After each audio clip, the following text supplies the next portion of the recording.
యెహెజ్కేలు గ్రంథం 22వ అధ్యాయం. యెహెజ్కేలు గ్రంథం 22వ అధ్యాయం 12 నుండి 16 వచనాలు చదువుకుందాం. 12 నుండి 16. నన్ను మరచిపోయి నరహత్యకై లంచము పుచ్చుకొని వారు నీలోనున్నారు. అప్పిచ్చి వడ్డీ పుచ్చుకొని నీ పొరుగు వారిని బాధించుచు నీవు బలవంతముగా వారిని దోచుకొనుచున్నావు. ఇదే ప్రభువైన యెహోవా వాక్కు. నీవు పుచ్చుకొనిన అన్యాయ లాభమును నీవు చేసిన నరహత్యలను నేను చూచి నా చేతులు చరచుకొనుచున్నాను. నేను నీకు శిక్ష విధింపబోవు కాలమున ఓర్చుకొనుటకు చాలినంత ధైర్యం నీ హృదయమునకు కలదా? సహించునంత బలము నీకుండునా? యెహోవానగు నేనే మాట ఇచ్చియున్నాను, దానిని నేనే నెరవేర్తును. నీ అపవిత్రతను బొత్తిగా తీసివేయుటకై అన్యజనులలో నిన్ను చెదరగొట్టుదును, ఇతర దేశములకు నిన్ను వెళ్ళగొట్టుదును.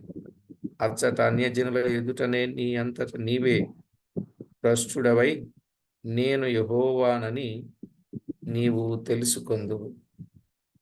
చదవబడిన ఈ లేఖనం కొరకై ప్రార్థన చేసి వాక్యాన్ని ధ్యానం చేద్దాం. ప్రతి ఒక్కరు కూడా ప్రార్థనలో ఏకీభవించండి. శివాధిపతి అయిన మా దేవ, కనికర సంపన్నుడా, కృపా సత్య సంపూర్ణుడా, అద్వితీయ సత్యదేవుడవైన మా ప్రియ ప్రభువా, మీ ఘననామానికి స్తోత్రము చెల్లిస్తున్నాం. ఎంతో ప్రేమించిన వాడవు, కృపతో జ్ఞాపకం చేసుకున్న వాడవు. ఏ యోగ్యత లేకపోయినా మమ్మను ప్రేమించి మా పక్షంగా చేసిన ప్రతి విధమైన మేలు, ఉపకార, మహోపకారములు అన్నింటిని బట్టి మిమ్మను స్తుతిస్తూ ఉన్నాం. ప్రాణప్రియుడా, సమస్త విషయాల్లో మీ కనికరమును మా పైన కురింపజేసి మమ్మను నడిపించుచున్న మీ ప్రేమకై స్తుతి స్తోత్రాలు, వందనాలు మీ నామమునకే చెల్లించుచూ ఉన్నాం. విడువని దేవుడుగా, ఎడబాయని దేవుడుగా, మా కనతండ్రిగా ఉండి మమ్మను నడిపించుచూ ఉన్నందుల కొరకు స్తోత్రములు. మా ప్రియ ప్రభువా, మీరు మా ఎడల చేసుకున్న జాలికై, కృపకై, కనికరముకై కృతజ్ఞతలు చెల్లించుచు మా ప్రాణనాథుడు, ప్రియుడు, మా రక్షకుడు, మమ్మను విడువక ఎడబాయక కృప చూపుచు మా పక్షముగా మేలు చేసే మా ప్రభు అయిన యేసుక్రీస్తు నామమున స్తోత్రము చెల్లించి స్తుతించి ప్రార్థించి మిక్కిలి వినయముగా బ్రతిమలాడి వేడుచూ ఉన్నాం మా పరమ తండ్రి. ఆమేన్. ప్రభునందు ప్రియులారా, మనం యెహెజ్కేలు గ్రంథములో నుండి అమూల్యమైన సంగతులు ఇప్పటికే వింటూ వచ్చాం. మనము దాదాపు వచనం వెంబడి వచనం ధ్యానం చేస్తున్నట్లుగానే మనము విషయాలను అర్థం చేసుకుంటూ వచ్చాం. దేవుణ్ణి మరచిపోయారు కదా. దీనివల్ల అన్యమైన ఆచారాలు చేస్తూ, కామ వికార చేష్టలు చేస్తూ, కామాభిలాషల యందు జీవిస్తూ, తుచ్చమైన అక్రమ కార్యాలు చేస్తూ దేవుణ్ణి మరచిపోయిరి. ఈ మరచిపోయిన వారి గతి ఎలాగుంటుందో మనం విన్నాం. దేవుణ్ణి మరచిపోతే ఖడ్గము చేత చీల్చివేయుదును అన్నాడు. దేవుణ్ణి మరచు జనులందరూ పాతాళమునకు దిగిపోవుదురు అని చెప్పాడు. అందుకే దేవుణ్ణి ఎప్పుడూ మరచిపోకూడదు. దేవుణ్ణి మరిచిపోయిన జనులంటే ఎవరు? దేవుణ్ణి ఎరగని వారు కాదు. దేవుణ్ణి ఎరిగి, దేవునితో కొంతకాలము సాగి, దేవుడు చేసిన అద్భుత ఆశ్చర్య కార్యాలన్నింటినీ అనుభవించి ఆ తర్వాత మర్చిపోయిన వాళ్ళు అన్నమాట. ఒక మాటలో కృతజ్ఞత లేని వారు అని చెప్పాలి. అయితే ఇక్కడ మనము చూచినట్లయితే 12వ వచనం, నన్ను మరచిపోయి నరహత్యకై లంచము పుచ్చుకొనువారు నీలో ఉన్నారు. లంచము పుచ్చుకొనువారు. లంచం పుచ్చుకోవచ్చా అండి? మీకా గ్రంథం 7వ అధ్యాయం 3-4 వచనాలు ఏం చెప్తున్నాయి? మీకా గ్రంథం 7వ అధ్యాయం 3-4 వచనం. 2 చేతులతో కీడు చేయ పూనుకొందురు, అధిపతులు బహుమానము కోరుదురు, న్యాయాధిపతులు లంచము పుచ్చుకొందురు, గొప్పవారు తమ మోసపు కోరికను తెలియజేతురు, అలాగున వారు ఏకపట్టుగా నుండి దాని ముగింతురు అన్నాడు. ఇంకా మంచివారు ముండ్ల చెట్టు వంటి వారన్నాడు, ముండ్లుగా ఉందురు అన్నాడు. ఆ కాలమున ఆ కాపరుల దినం, నీ కాపరుల దినము నీవు శిక్షనందు దినము వచ్చుచున్నది అని చెప్పాడు. లంచము పుచ్చుకునేవారు ఉన్నారు. ప్రియులారా, లంచము అనేది అది దేవునికి ఆయాసకరమైన పని. లంచము అనేది ఏం చేస్తుందో తెలుసా? నీతిమంతుల మాటలకు అపార్థాన్ని కలుగచేస్తుంది. లంచము నీతిమంతుల మాటలకు అపార్థాన్ని పుట్టిస్తుంది. ద్వితీయోపదేశకాండం 16వ అధ్యాయం. ద్వితీయోపదేశకాండం 16వ అధ్యాయం 19వ వచనాన్ని మనము చదివితే ఏం చేస్తుంది?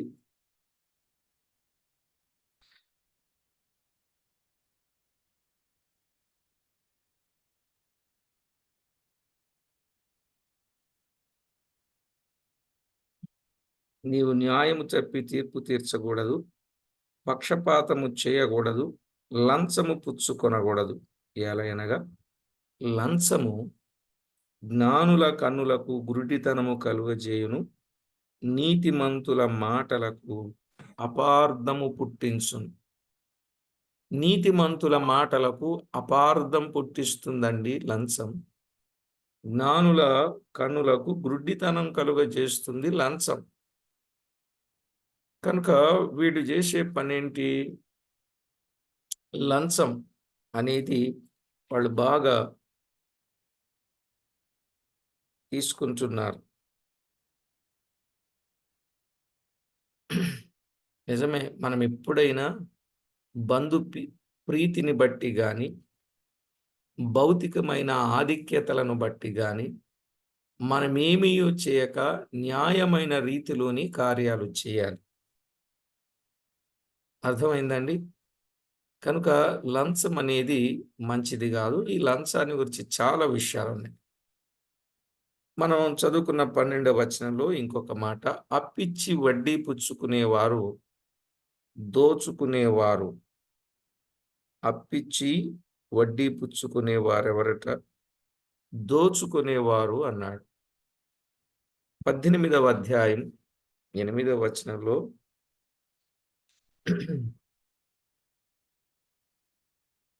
వడ్డీకి అప్పియకయు, లాభము చేపట్టకయు, అన్యాయము చేయకయు, నిష్పక్షపాతముగా న్యాయము తీర్చి అన్నాడు.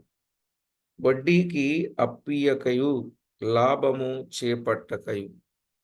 వడ్డీకి అప్పు ఇచ్చేది అది సరి అయిన పద్ధతి కాదు అని చెప్తా ఉన్నాడు. ప్రియులారా, విషయాలు అర్థం చేసుకోండి. అలాంటి కార్యాలకు మనం ఎలా ఉండాలి? దూరముగా ఉండి ప్రభు చిత్తాన్ని నెరవేర్చాలి. ఇలా పాప సంబంధమైన కార్యాలకు మనము దూరంగా ఉండి ప్రభు చిత్తాన్ని నెరవేర్చేటట్లుగా ఉండాలి. యోహాను రాసిన మొదటి పత్రిక 3వ అధ్యాయం 16-19 వచనాల్లో చెప్పబడినట్లు మనం ఎప్పుడు ప్రభు చిత్తాన్ని నెరవేర్చేటట్లుగా ఉండాలి. అలా మనం ఎప్పుడైతే ప్రభు చిత్తాన్ని నెరవేర్చేటట్లుగా ఉంటామో అది మనకెంతో మేలుకరంగా ఉంటుంది. ఇకపోతే ఎహెజ్కేలు గ్రంథములో మనం ఆలోచన చేసినప్పుడు కొన్ని విషయాలు అర్థం చేసుకోవాలి. శిక్షా విధానము కూడా ఉన్నది కదా. శిక్షకు కారణాలు మనం విన్నాం. శిక్షకు కారణాలు విన్నాం. యెరూషలేము యొక్క నాశనములో శిక్షకు కారణాలు, యెరూషలేము యొక్క ప్రజలు చేసిన కారణాలు. మరి శిక్షా విధానం ఏమిటి? 4-7 వచనాలలో మనము చదువుతాం. 4-7 వచనాలలో శిక్షా విధానం చెప్పాడు. అన్యజనులలో నిందాస్పదము, అపహాస్యాస్పదముగా చేయుట. శిక్షా విధానం ఏంటంటే అన్యజనులలో నిందాస్పదము, అపహాస్యముగా చేయుట. దేవుడు ఆ రోజు వారిని వారు చేసినటువంటి కార్యాలను బట్టి శిక్షించిన తీరు చాలా స్పష్టంగా ఉన్నది. నేడు మనం అలా ఉండకూడదండి. అవమానముగాక దేవునికి మహిమ తెచ్చే వారంగా ఉండాలి. అవమానము తెచ్చేవారిగా ఉండకూడదని దేవుని వాక్యం తేటగా చెప్తా ఉంది. రోమాపత్రిక 2వ అధ్యాయం 24వ వచనంలో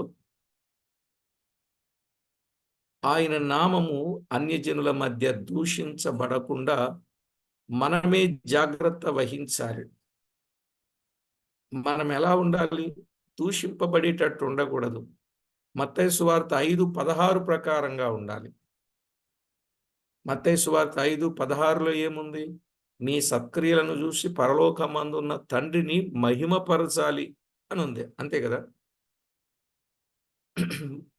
మనలను బట్టి ఆయన నామం దూషించబడకూడదు. మనలను బట్టి ఆయన నామం మహిమపరచబడాలి. అల్లరిగా ఉండక మర్యాదగా ఉండాలి. 5వ వచనంలో చెప్పాడు. అల్లరితో ఉండక మర్యాదగా ఉండాలి. మన దేవుడు అల్లరికి కర్త, సమాధానానికి కర్త. మన దేవుడు సమాధానానికి కర్త అని ఎంచక్కా చెప్తారు. కానీ మనం చేస్తున్న పనులేంటి? అల్లరి సంబంధమైన పనులు. మరి అల్లరి సంబంధమైన పనులు ఉండొచ్చా? ఉండకూడదు. రోమాపత్రిక 13వ అధ్యాయం 13వ వచనంలో చెప్పాడు. దేవునికి మర్యాదను తెచ్చే కార్యాలే చేయాలి గాని అల్లరి పనులు మన జీవితంలో మనము చేయకూడదు. అల్లరితో కూడిన ఆటపాటలైనను మత్తైనను లేకయు, కామ విలాసములైనను పోకిరీ చేష్టలైనను చేకయు, కలహమైనను మత్సరమైనను లేకయు, పగటియందు నడుచుకున్నట్టు మర్యాదగా నడుచుకొందము అన్నాడు. అల్లరితో కూడిన ఆటపాటలు. ఆట పాట, అల్లరితో కూడిన ఆటపాటలే. అల్లరితో కూడిన ఆటపాటలు అంటే ఏంటో తెలుసా మీకు? సినిమాలు. అల్లరితో కూడిన ఆటపాటలు అంటే సినిమాలేనండి. అందుకే ఇదివరకు పోస్టర్స్ మీద ఏమంటించేవారు? మొదటి ఆట, రెండవ ఆట, మూడవ ఆట అని అంటించేవాడు. అల్లరితో కూడిన ఆటపాటలనేవి. సినిమాల గురించి బైబిల్‌లో ఎక్కడ చెప్పాడండి? సీరియల్ గురించి ఎక్కడ చెప్పాడండి అంటుంటారు గదా! అంటే సినిమా, సీరియల్ అని రాసి ఉండాలంటారా? ఆ రోజుల్లో పెట్టబడిన పేరిది. ఈ రోజుల్లో పెట్టుకున్న పేరిది. మరి ఆ రోజుల్లో పెట్టుకున్న పేరుకి, ఈ రోజుల్లో పెట్టే పేరు సరిపోకపోవచ్చు గానీ, ఆ రోజుల్లో చెప్పిన లక్షణాలే ఈ రోజుల్లో ఉన్నాయి కాబట్టి దానికి సంబంధించిందే గదా! అవునా అండి? కాబట్టి కొంచెం మీరు అర్థం జేసుకోండి. అల్లరితో కూడిన ఆటపాటలు, మత్తైనను లేకయు, కామ విలాసములు, పోకిరీ చేష్టలు. ఈవేళ చాలామంది చేసే పనులివే. ఏవో క్లబ్స్ అంటారు, పబ్స్ అంటారు. ఈ మధ్య ఏవో రేవ్ పార్టీస్ అంటున్నారండి. న్యూస్ ఆన్ జేస్తే ఇక అవే కనపడుతున్నాయి. ఏంటంట వాటిలో జేసేవి? ఇదిగో ఇలాంటి లక్షణాలే అక్కడుంటాయట. న్యూస్‌లో జెప్తున్నారు. చాలా విపరీతంగా చెప్తున్నారు. అంటే మనుషుని యొక్క పోకడ ఎంతో దేవునికి దూరంగాను, ఆయాసంగాను, దేవునికి కోపాన్ని రేపేటట్లు, దేవుని ఉగ్రత కుమ్మరించేటట్లుగా ఉన్నాయండి. నిజమా కాదా? అలాంటి పరిస్థితులు కలిగినటువంటి జీవితాలు చాలా మందిలో ఉన్నాయి. మీరు గమనించారో లేదో,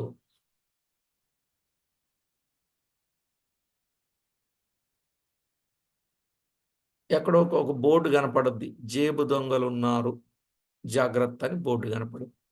అందులో ఎక్కువ పేర్లు ఎవరివి ఉంటాయండి?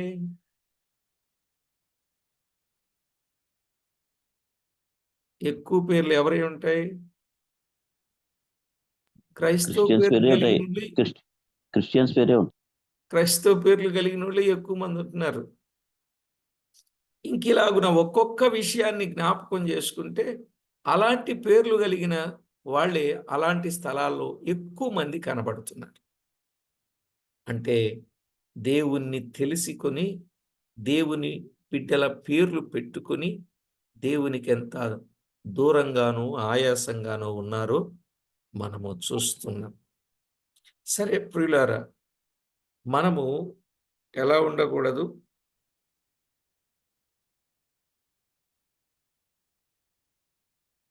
మర్యాద లేని వారంగా ఉండకూడదు. మనము మర్యాద కలిగిన వారంగా ఉండాలి. 13వ వచనంలో ఏమన్నాడంటే, ఇలా చేస్తున్న ఈ ప్రజలను బట్టి మీ కార్యములను నేను చూచి నా చేతులు చరుచుకొనుచున్నానని దేవుడు చెప్పుచున్నాడు. నా చేతులు చరుచుకొనుచున్నాను, నా చేతులు చరుచుకొనుచున్నాను. ఎందుకు దేవుడు చేతులు చరుచుకొనుచున్నాడు? దేవుని చేతులు చరుచుకోవడం అంటే ఏంటి? అంటే శిక్ష తప్పక జరుగునని దీని భావము. శిక్ష తప్పక జరుగుననేది దీని భావం.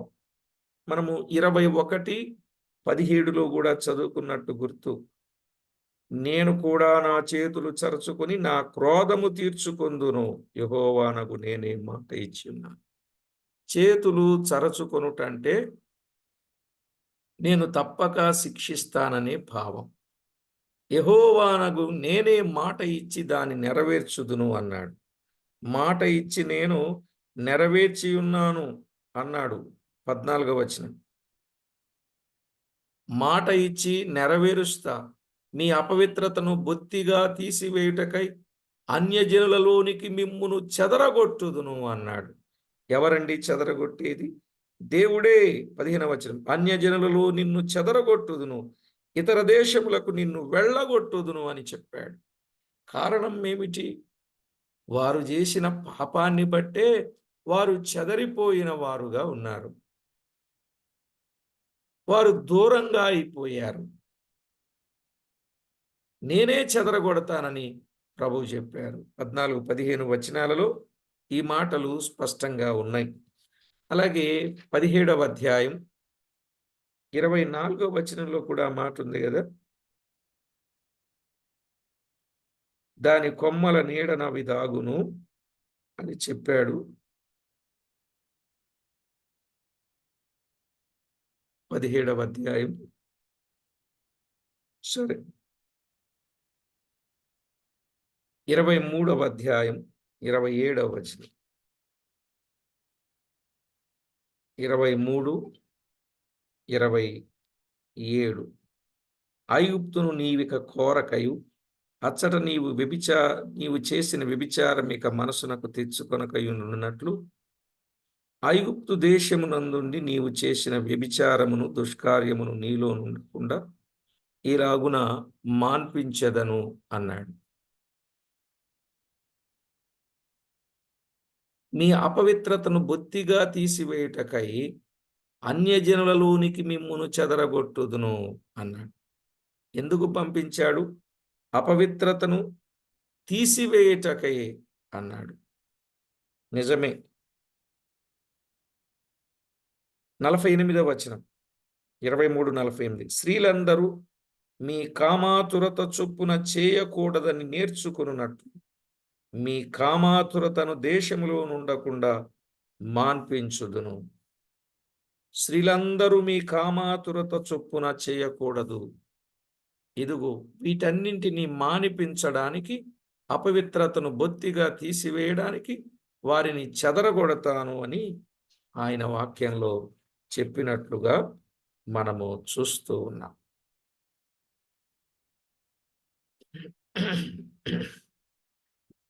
20వ అధ్యాయం 23, 24 వచనాలు కూడా చదువుకుందాం.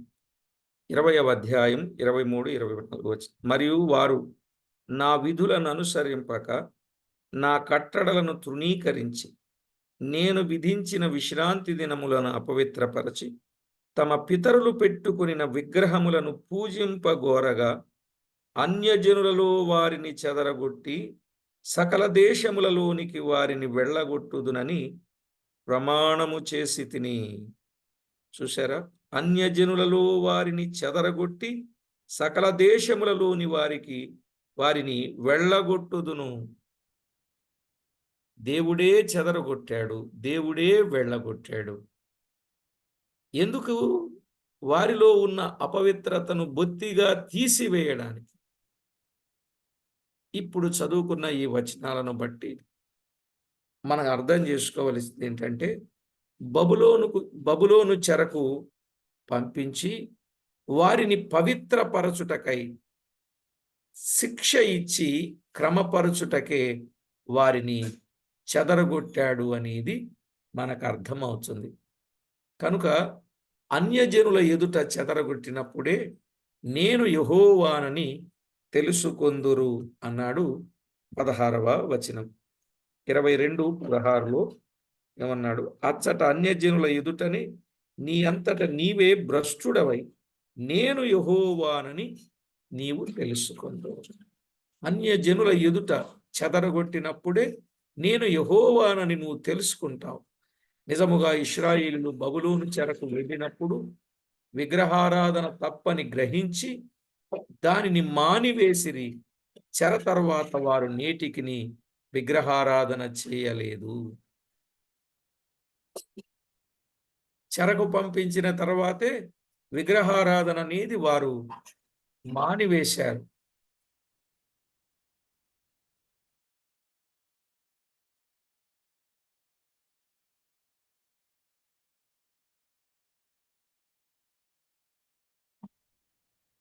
కాబట్టి విగ్రహారాధన అనేది చెర తర్వాత వారు మానివేసిన సందర్భాన్ని మనము గుర్తిస్తున్నాం. ఇక యెహెజ్కేలు గ్రంథం 17వ వచనం నుండి 22వ అధ్యాయం 17 నుండి 22 వచనాలు చదువుకుందాం. 17 నుండి 22 వచనాలు. మరియు యెహోవా వాక్కు నాకు ప్రత్యక్షమై ఇలాగు సెలవిచ్చెను, నరపుత్రుడా, ఇశ్రాయేలీలు నా దృష్టికి మస్టు వంటి వారైరి. అందరును కొలిమిలోని ఇత్తడియు తగరమును ఇనుమును సీసమునైరి. వారు వెండి మస్టు వంటి వారైరి. కావున ప్రభువైన యెహోవా సెలవిచ్చినదేమనగా, మీరందరును మస్టు వంటి వారైతిరి. నేను మిమ్మును యెరూషలేము మధ్యను పోగు చేసెదను. ఒకడు వెండియు ఇత్తడియు ఇనుమును సీసమును తగరమును పోగు చేసి కొలిమిలో వేసి దాని మీద అగ్ని ఊది కరిగించినట్లు నా కోపము చేతను రౌద్రము చేతను మిమ్మును పోగు చేసి అక్కడ మిమ్మును కరిగింతును. మిమ్మును పోగు చేసి నా కోపాగ్నిని మీ మీద ఊదగా నిశ్చయముగా మీరు దానిలో కరిగిపోవుదురు. కొలిమిలో వెండి కరుగునట్లు మీరు దానిలో కరిగిపోవుదురు. అప్పుడు యెహోవానైన నేను నా క్రోధమును మీ మీద కుమ్మరించి తినని మీరు తెలుసుకొందురు అన్నాడు. కనుక ఇక్కడ 17 నుండి 22 వచనాలు అగ్ని పరీక్ష. 17 నుండి 22 వచనాలు అగ్ని పరీక్ష. అవును, ఇశ్రాయేలీలు నా దృష్టికి మస్టు వంటి వారైరి. కొలిమిలోని ఇత్తడియు తగరమును సీసమునైరి. గనుక ఒకడు వెండియు ఇత్తడియు తగరమును పోగు చేసి కొలిమిలో వేసి దాని మీద అగ్ని ఊది కరిగించినట్లు నా కోపము చేత రౌద్రము చేత మిమ్మును కరిగింతును. నా కోపాగ్ని మీ మీద ఊదగా మీరు నిశ్చయముగా దానిలో కరిగిపోవుదురు అన్నాడు ప్రభు. అందువలన మీరు యెహోవానని, నా క్రోధము మీ మీద కుమ్మరించుటనియు తెలుసుకొందురు అన్నాడు. 18 నుండి 22 వచనాలు. 18 నుండి 22 వచనాలు. అప్పుడు నేనెవరో మీకు అర్థమవుతుంది అని ఆయన చెప్పిన సందర్భాన్ని మనము చూస్తున్నాం. ప్రియులారా, నిజమే, దేవుడెవరో ప్రజలకు తెలియటానికి దేవుడు కొన్నిసార్లు వారిని శిక్షకు అప్పగించాడు, పరీక్షకు అప్పగించినట్లుగా మనము చూస్తున్నాం. అయితే ఇక్కడ ఒక మాట మీరు గుర్తించాలి. దేవుడు తన ప్రజలకు ఎందుకు శిక్ష వేస్తాడు అని. ఇప్పుడు ప్రభువు కావాలని శిక్ష వేశాడా? వారు చేసిన కార్యాలను బట్టి వారికి శిక్ష పడుతుందా అనేది మనం ఆలోచన చేయాలి. ఇప్పుడు వారికి అగ్ని పరీక్షకు కారణమేమిటి? వారిని బట్టే చూడండి, యెషయా గ్రంథములో వ్రాయబడిన మాట మనం ఆలోచన చేస్తే,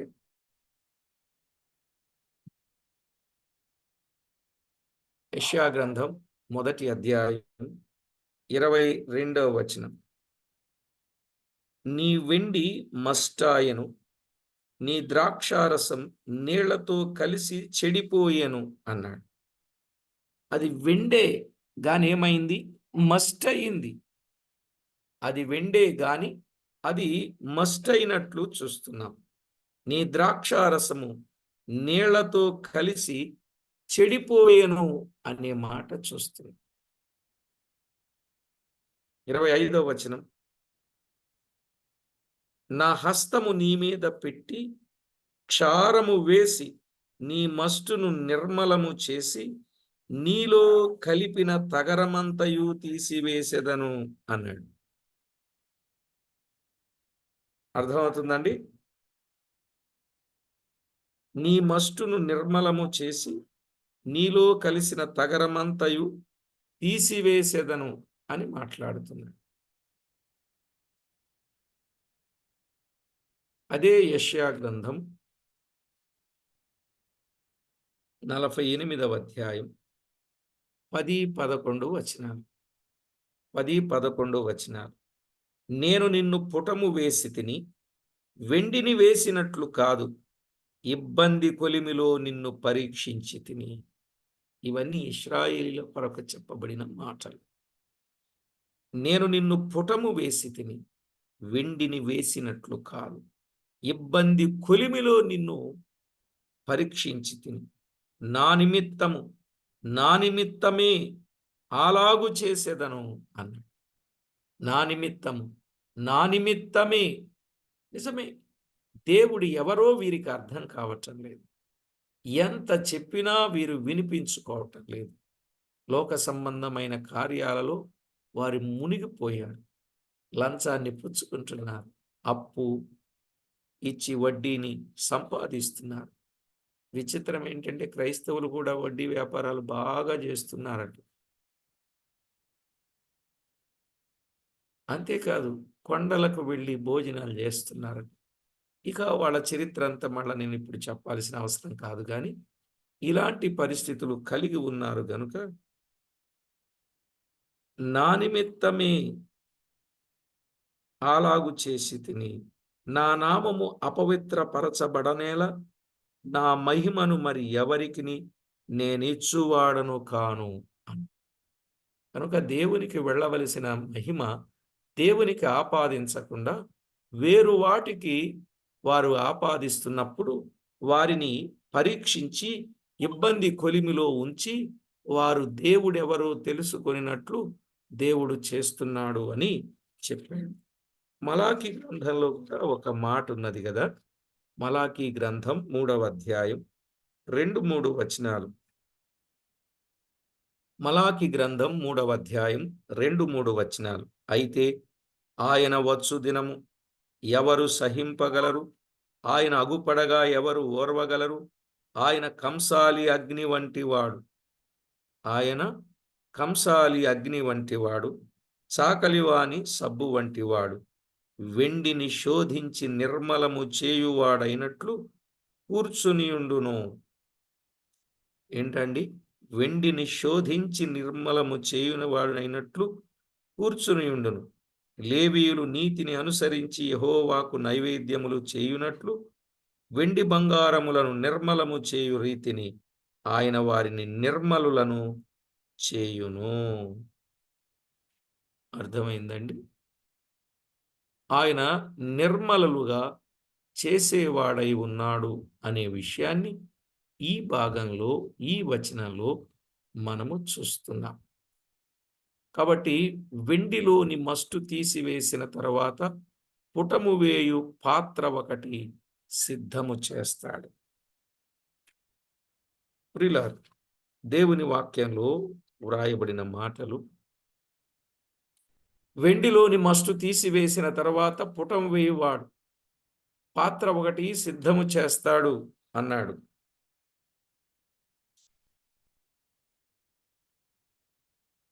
సామెతల గ్రంథం 25వ అధ్యాయం 4వ వచనం.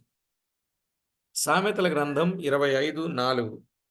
వెండిలోని మస్టు తీసివేసిన ఎడల పుటము వేయువాడు పాత్ర ఒకటి సిద్ధపరచును అన్నాడు. వెండిలోని మస్టు తీసివేసిన ఎడల పుటము వేయువాడు పాత్ర ఒకటి సిద్ధము చేయును అన్నాడు. అలాగే నేడు కూడా శ్రమల ద్వారా మనలను కాపాడుచూ ఉన్నాడు ఆయన. అవునా కదా? శ్రమల ద్వారా ఆయన మనలను కాపాడుచూ ఉన్నట్లుగా మనము దైవ లేఖనాలలో చూస్తాం. ప్రియులారా, దేవుని వాక్యములు 119వ కీర్తన 67 చరణం. 119:67. శ్రమ కలుగక మునుపు నేను త్రోవ విడిచి తిని ఇప్పుడు నీ వాక్యమును అనుసరించి నడుచుకొనుచున్నాను. శ్రమ కలుగక మునుపు నేనేం చేశాను? త్రోవ విడిచిపెట్టేశాను. ఇప్పుడు త్రోవలో నడుస్తున్నాడు. 71. 119:71. నేను నీ కట్టడలను నేర్చుకొనున్నట్లు శ్రమ నొంది యుండుట నాకు మేలాయను అన్నాడు. ఆయన కట్టడను అనుసరించినట్లు శ్రమ నొంది యుండుట నాకు మేలాయను అని చెప్పాడు. పేతురు రాసిన మొదటి పత్రికలో కూడా ఇలాంటి సంగతే చెప్పాడు. చూడండి, మన విశ్వాసానికి పరీక్ష కలుగ చేస్తాడు అనే విషయాన్ని ఇక్కడ చెప్పాడు. పేతురు రాసిన మొదటి పత్రిక మొదటి అధ్యాయం 6-7 వచనాలు. ఇందువలన మీరు మిక్కిలి ఆనందించుచున్నారు గాని అవసరమును బట్టి నానా విధములైన శోధనల చేత ప్రస్తుతమున కొంచెము కాలము మీకు దుఃఖము కలుగుచున్నది. నశించిపోవు సువర్ణం అగ్ని పరీక్ష వలన శుద్ధపరచబడుచున్నది గదా. దానికంటే అమూల్యమైన మీ విశ్వాసం ఈ శోధనల చేత పరీక్షకు నిలిచినదై యేసుక్రీస్తు ప్రత్యక్షమైనప్పుడు మీకు మెప్పు, మహిమ, ఘనతయు కలుగుటకు కారణం అన్నాడు. కనుక ఆనాడు ఇశ్రాయేలీల ప్రజలను ఆయన వెండిని నిర్మలము చేయునట్లు ఆయన పరీక్ష చేత శోధించి వారిని నిర్మలులుగా చేశాడు. ఒక పాత్ర ఒకటి సిద్ధపరచి అక్కడ అందులో వేసి వారిని జాగ్రత్తగా కాపాడాడు. ఈనాడు క్రొత్త నిబంధనలో ఇది మనకొక గొప్ప పాఠం. కనుక ప్రతి ఒక్కరూ ఇందులో ఉన్న వాస్తవాలు తేటగా గుర్తించి ప్రభువుకెంతో మహిమ తెచ్చేటట్లుగా మనము జీవించవలసిన వారమై ఉన్నాం. అలాగునని పేతురు రాసిన మొదటి పత్రికలోని 4వ అధ్యాయం 1-2 వచనాలు. క్రీస్తు శరీరమందు శ్రమపడెను గనుక మీరును అట్టి మనసును ఆయుధముగా ధరించుకొనుడి. ఏది ధరించుకోవాలి? క్రీస్తు శ్రమపడ్డాడు, మనము కూడా శ్రమ పడాలి. అట్టి మనస్సును ఆయుధంగా ధరించుకొనుడి. శరీర విషయంలో శ్రమపడిన వారు శరీరమందు జీవించు మిగిలిన కాలం మిగిలిన కాలం ఇక మీదట మనుజాశలను అనుసరించి నడుచుకొనక దేవుని ఇష్టానుసారముగానే నడుచుకొనుచు పాపముతో జోలి ఇక నేమియు లేకయుండును. మనము పోకిరీ చేష్టలు, దురాశలు, మద్యపానము, అల్లరితో కూడిన ఆటపాటలు, త్రాగుబోతుల విందులు, చేయదగిన విగ్రహ పూజలు మొదలైన వాటి అందు నడుచుకొనుచు అన్యజనుల ఇష్టము నెరవేర్చుచుండుటకు గతించిన కాలమే చాలు అన్నాడు. అర్థమైందండి? శరీర విషయంలో శ్రమపడిన వారు శరీరమందు జీవించు మిగిలిన కాలము ఇక మీదట మనుజాశలను అనుసరించక. ఇక మనుజాశలనేవి మనం అనుసరించకూడదండి. దేవుని ఇష్టానుసారంగా నడుచుకోవాలి. పాపముతో జోలికేమి ఉండకూడదు. అయ్యో పోకిరి చేష్టల, దురాశల, మద్యపానమా, అల్లరితో కూడిన ఆటపాటల, త్రాగుబోతుల విందుల, చేయదగిన విగ్రహ పూజల, అవి ఇప్పుడు దేవుని పిల్లలలో ఉండకూడదు అని క్రొత్త నిబంధనలు చాలా స్పష్టంగా చెప్తా ఉన్నాడు. ప్రియులారా, ఈవేళ దేవుణ్ణి నమ్మిన వారిలో ఈ లక్షణాలు కనబడుతున్నాయా లేదా? అసలు ఒక మాట చెప్పాలంటే నమ్మిన వారికి, నమ్మని వారికి తేడా కనపడకుండా ఉన్నట్టున్నాను. నేను అందరినీ అనడం లేదు కానీ ఎక్కువ శాతం నమ్మిన వారికి, నమ్మని వారికి ఏమన్నా తేడా కనపడుతుందా? ఒకవేళ ఏదన్నా తేడా కనపడుతుందంటే ఒక ఆదివారం బైబిల్ పట్టుకొని ప్రార్థన మందిరానికి వెళ్తారంతే. అదొక్కటే తేడా. అంతకు మించి తేడా ఏం కనపడట్లేదు.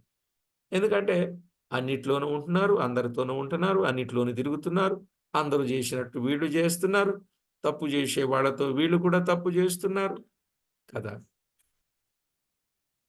ఏంటంటే స్నేహం. మొన్న ఈ మధ్యకాలంలో ఒక పాస్టర్ గారే స్నేహితుడి భార్య వేరే వేరే అతనితో అక్రమ సంబంధం పెట్టుకుందట.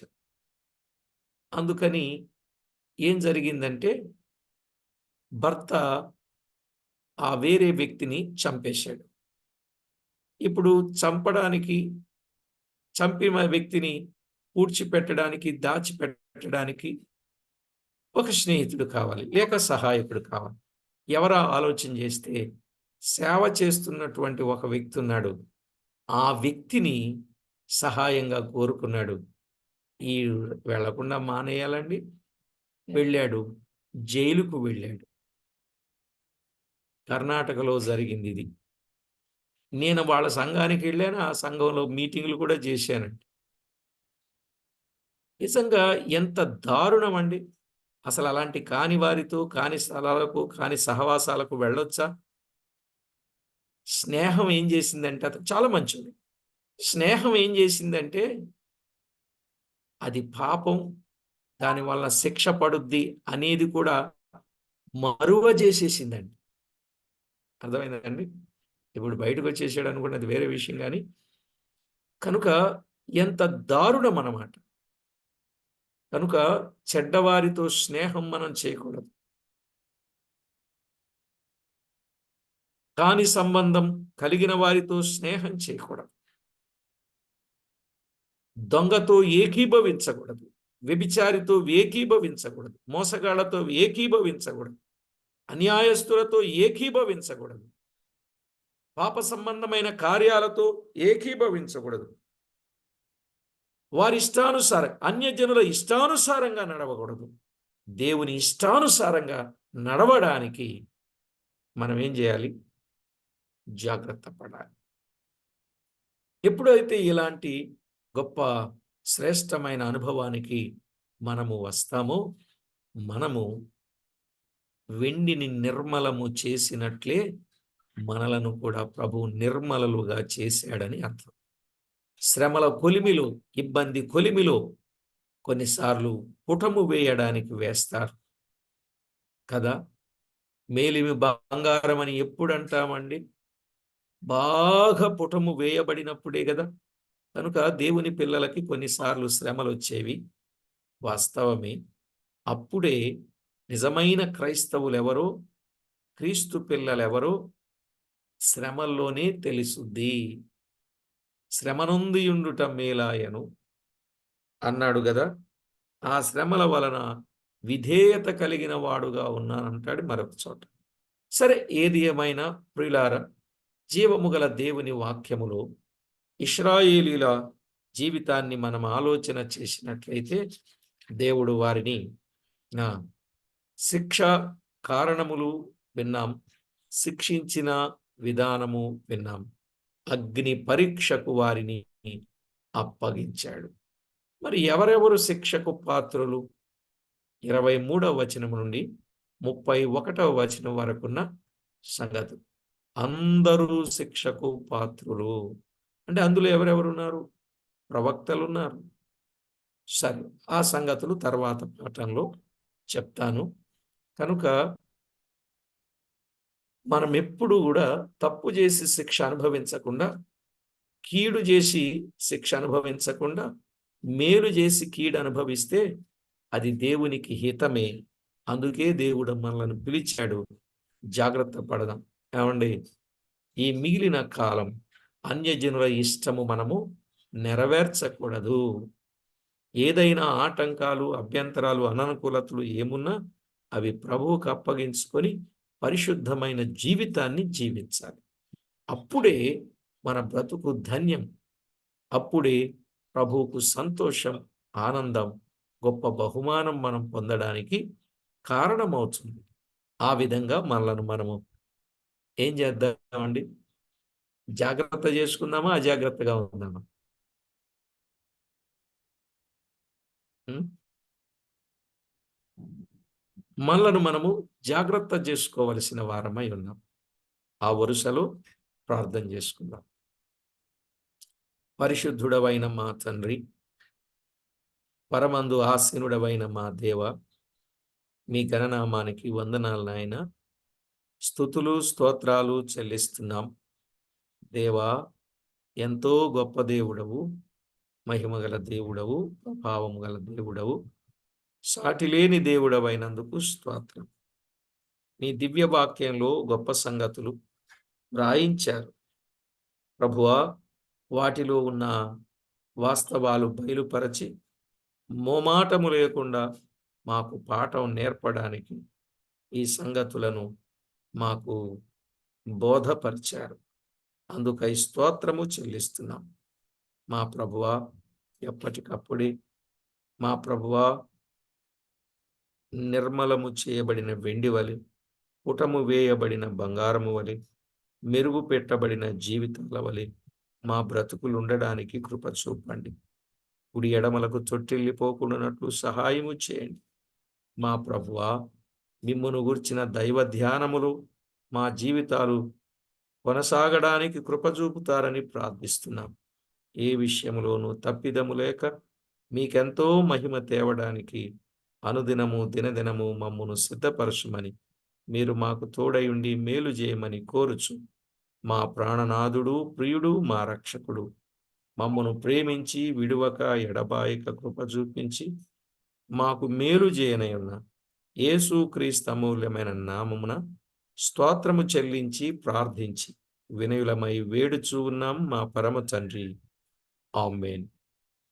ప్రభునందు ప్రియులారా, సంగతి బహుతేటగా అర్థమైందని నేను నమ్ముచూ ఉన్నాను. ఓకేనండి.